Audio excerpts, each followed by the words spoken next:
Welcome back to CombatTalk.fm. My name is Leister. I'm your host. We're going to crash course through our weekend of boxing. We've got a number of fights on deck, and I'm going to start out with some chaos that happened.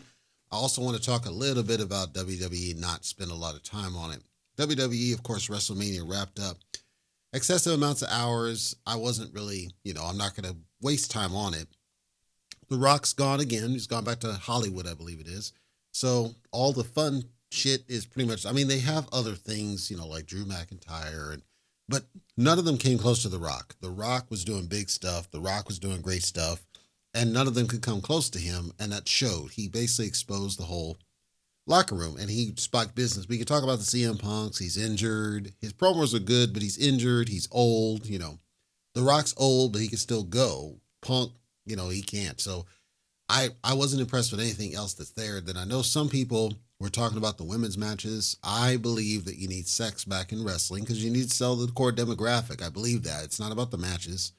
I think you need to sell the characters, you need to sell the stories. And with the women in particular, you need the men involved. You have Rhea Ripley having her man get knocked out right in front of her, and she barely does anything about it. We know that's not real. That's not how women really act. So I didn't like it. And then with The Rock gone, it's kind of up in the air what's going to happen. Plus, Roman Reigns potentially not coming back. So WWE might go into a stale state here soon. I can't say for sure.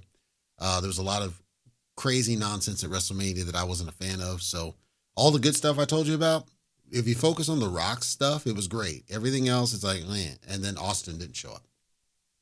So that's out there. Now in boxing world, crazy stuff happening because you got Terrence Bud Crawford who ducked Boots Ennis recently, and then he allegedly came out on social media, said the lion's back looking for prey, and I tweeted on social media, as long as you're barefooted, because you don't want anybody that wears boots, and that's just the fact of what it is. He'll fight anybody else that's not. He talks about prey.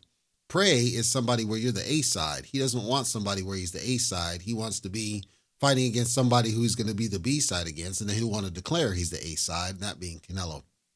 Canelo doesn't want to fight Crawford because he knows it's a waste of time. Crawford doesn't draw, can't start a family being, and so that's not. And then we don't know what's happening with Spence and Fundora. It's not finalized, but the theory is that Fundora will drop the WBO to fight Errol Spence. Not confirmed as of yet. Meanwhile, you got Stankonia apparently was made interim. I believe he's WBA. And then Cody Crowley is interim as well. So it's becoming interesting at 147. As I said, Crawford's got people breathing down his neck. He doesn't want to fight any of them. He's staying inactive at this point. He'll be inactive for a year, and it is what it is. Speaking of Terrence Crawford, Crying Garcia has been talking about everybody, literally, including Crawford. He did call out to Terrence Crawford, which, Crawford would likely take that fight because it's a lightweight. So, yeah, sure, why not? Why fight a welterweight where you can fight a lightweight just because it's money draw? But I don't think Crawford will take it seriously. I'm joking when I say that, half joking. But then Ryan put out a crap rap. It was to one of these old beats, and it was a terrible, terrible freaking rap, horrible. And I said, hey, he needs to respond with no Vaseline because, of course, it's Ryan and Oscar De La Hoya. You know what I'm saying? So, Crying Garcia is selling the fight. That's happening next weekend, I believe it is. So I can't fault him for selling the fight, but he's acting like a nutcase, and everybody's seeing it. The ticket sales are down. Nobody's buying it. They actually had to drop the price of the pay-per-view because nobody was going to pay no $90 for a pay-per-view to watch these two, and they're going to pirate the fight anyway. Ryan's drawing power has decreased. He got knocked out by Tank Davis. He's talking like a nutcase. All he has is social media at this point. It's not that he's not talented, but the point is all he has is social media. And Devin Haney looks spectacular at 140. I expect Devin Haney is going to completely embarrass this guy. That's how I feel about it. Anyway, let's talk about this weekend's fights at the Manchester Arena in the UK on DAZN. 12 rounds at super featherweight action. Jordan Gill versus Zelfa Barrett. Decent fight. It's matched well on the numbers. Both guys are on somewhat of a rebuild. It's a great fight for those over the seas there. But it's a good matched fight on the numbers. I'm not crapping on the people. I just think it's, for the best you got, DAZN, I thought they could do better. Most people are cheering for Barrett. I've got Gill. And the reason I've got Gill is very simple. Barrett strikes me as one who has lapses in judgment at times. He'll do great, and then for whatever reason, he has lapses. And that showcased his last fight. I don't know what it is. I can't say the specifics, but it just seems like he drops the ball, and that bothers me at least. But Gill is sharp. He had gotten stopped a fight before, But other than that, he's sharp. He makes mistakes, but not as much as I saw Barrett. I'm leaning Gill on that one. Maybe I get it wrong. Who knows? Undercard of that same event, 10 rounds at women's super bantamweight action. Ellie Scottney versus Segaline versus I can't even pronounce that last name. Segaline, sorry, and it made me pronounce wrong. I think she's from, I don't know if she's Finnish or something. I'm not sure. So I didn't want to do her a disservice by trying to pronounce the last name. I apologize. Ellie Scottney, I'm a big fan of though. I think Ellie Scottney is quality, but she's up against a test based on the numbers. I did watch her opponent's fights, a couple, and she's skilled, no power, but she's talented. She's really skilled. And although she's older, she seems like she's got more experience overall. She's been in the game longer, more rounds in the books. So I wouldn't be surprised, I guess, to see Scottney take a loss this time. It's a good test of a fight, especially if you like the women's action. Undercard of that same event, 10 rounds at women's lightweight action. Rhiannon Dixon fighting Karen Carvajal, and I love both women. Absolutely. Carvajal had a loss most recently that was, she's rebuilding, but I think it didn't hold her back mentally. She seems like she's still in the game, but she's older, so it'll be harder for her to rebound is my point. And she's going against a southpaw in Dixon, so I'm leaning Dixon this one for sure. Even though Dixon has way less experience, I think the southpaw is going to play a factor in that one. Undercard of that same event, 10 rounds of super featherweight action. Michael Gomez Jr. fighting Kane Baker. Didn't know anything about Baker. I looked at some fights, was not really impressed. Gomez Jr. decently impressed. Decent, good boxer. He's a pure boxer. I wouldn't say stellar or spectacular. It's matched decently well on the numbers, roughly same height, same reach, everything else. So this one feels like it's going to be a stinker, though. It feels like it's going to be a kind of a chess match, boring type of fight that goes the distance. That's my gut. They're super feathers, so hopefully that's not the case. But that's what it looks like to me when I watched it. Now we're going to switch to the U.S. American Bank Center out in Corpus Christi in Texas. 10 rounds of heavyweight action. This is on ESPN in the U.S. Sky Sports in the U.K. Headline event, 10 rounds at heavyweight action. Jared Anderson makes his return against Ryan Murray. This fight's being hyped to the moon for Jared Anderson. Jared Anderson, of course, is undefeated. I've not been impressed with Jared Anderson. His record is good, but I've not been impressed with him as a fighter. It feels like he's being pushed a little bit too soon. Feels like he's just waiting for the right opportunity to get upset. Murray's not going to do that. Jared Anderson's going to walk through the dude, and that's not dinging Murray, but it's levels. At the level, Anderson's way far superior than what Murray's doing. But I do think that, again, I just think that Jared Anderson's being pushed the wrong way. Now, maybe, just maybe, Murray's pulls something out and exposes something that we all see. I can't say that because, but I just think Murray's got nothing for the guy. We'll see what happens here.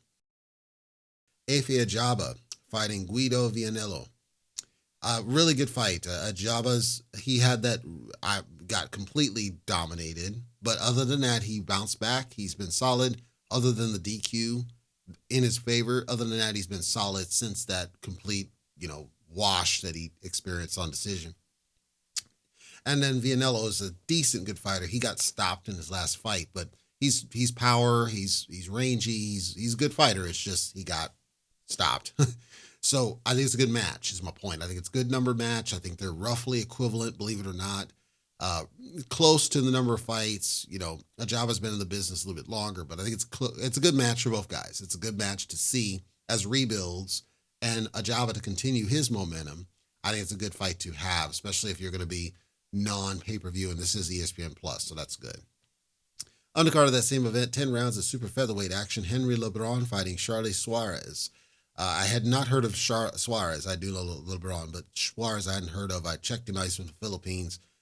Decent, good fighter. He's older. He's been in the game not that long, but he started late. And so when I was looking at the comparison fights, LeBron is a southpaw. LeBron is a boxer puncher from what I can tell, and he's crafty. He has the ability to get the win. He's kind of like Estrada. He can get the win when he needs to. So they're both undefeated, so this will be a test for both guys to see. Now, LeBron, he struggled a little bit in his most recent fight. I wouldn't say he was dominated, but he had slipped a little bit. I don't think that was anything other than maybe prep. Maybe he had a prep issue or just simply bad on the night. Maybe he was sick or whatever it was. He won, but he didn't look good doing it. So he needs to stay focused against Suarez because Suarez is also a boxer puncher. Suarez is going to come forward. Suarez is going to try to prove something, especially because of the legacy behind the Philippine fighters. So that one should be a good fight. I think it's going to be an action-packed fight for as long as it lasts, and I'm leaning LeBron on that one. Undercard of that same event, 10 rounds at featherweight action, Ruben Villa versus Christian Cruz Chacon. A good fight. I'm aware both guys saw multiple of their fights, and it hurts me to see them, at this stage fighting because it feels like this is a fight that could have happened a couple of years before. Here we are. Villa, I think, gets the win. He's a southpaw. He's rangy. He's a very skilled boxer, but he can get you out when he wants to. Very sneaky with the shots. Usually a late round fighter, so if he can get past Chacon's earliest onslaught, I think it gets to Villa. Probably by decision is my gut speaking. Then we have a fight that's happening this weekend at the Korakuen Hall in Tokyo, Japan. 10 rounds at featherweight action. This is on Wednesday. Hayato Tsutsumi fighting Anselmo Moreno. Good fight.